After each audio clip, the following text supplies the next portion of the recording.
రాజకీయ విమర్శ చేసుకోలేదు. ఆర్టీసీని మోయలేము, మూసేస్తాం. వారు గౌరవ అధ్యక్షులు ఉండ్రి.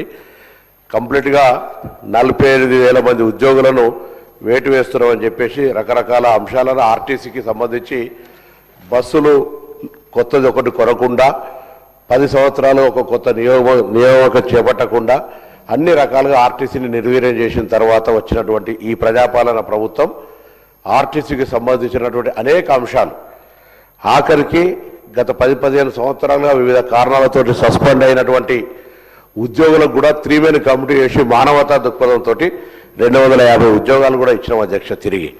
అంతేకాకుండా కారుణ్య నియామకాలు చేపట్టడం కావచ్చు, దాదాపు 2,700 కొత్త బస్సులు కొనడంతో పాటుగా వారు చెప్తున్నట్టుగా 15 సంవత్సరాల పైబడ్డ బస్సులన్నీ కూడా రిప్లేస్మెంట్ చేస్తా ఉన్నాం. అంతేకాకుండా మహిళా సంఘాల ద్వారా మహిళలను యాజమాన్యం చేసి కూడా బస్సులు కొనుగోలు చేస్తా ఉన్నాం.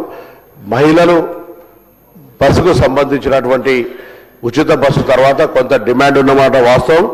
ఇప్పటికే అనేక కొత్త బస్సులు ఈవెన్ హైదరాబాద్ నగరంలో కూడా కొత్త రూట్లను ఇంట్రడ్యూస్ చేస్తున్నాం. గౌరవ సభ్యులందరూ కూడా ఆర్టీసీకి సంబంధించినటువంటి బస్సులు డిమాండ్ చేస్తూ ఉన్నారు. ప్రభుత్వం దానికి అనుగుణంగా ఇటీవల జరిగిన రివ్యూలో కొత్త బస్సుల కొనుగోలుకు సంబంధించి కానీ లేదా ఈ మధ్య కేంద్ర ప్రభుత్వం తీసుకున్నటువంటి PM E-డ్రైవ్ కింద మరి ఎలక్ట్రికల్ బస్సులు తీసుకునే అంశానికి సంబంధించిన విషయంలో కూడా సానుకూల నిర్ణయం తీసుకొని ఆర్టీసీ కార్మికులకు సంబంధించిన జీతభత్యాలు ఇష్యూ కావచ్చు, వాళ్ళు గతంలో బకాయిలు పెట్టిన PF ఇతర అంశాలన్నీ కూడా ఒక్కొక్కటిగా నెరవేర్చుకుంటూ వస్తాం. విలీన సమస్య కమిటీ దగ్గర పెండింగ్ ఉంది. గుర్తింపు సంఘాలకు సంబంధించిన ప్రభుత్వం దగ్గర డిస్కషన్ అయ్యేది ఉన్నది.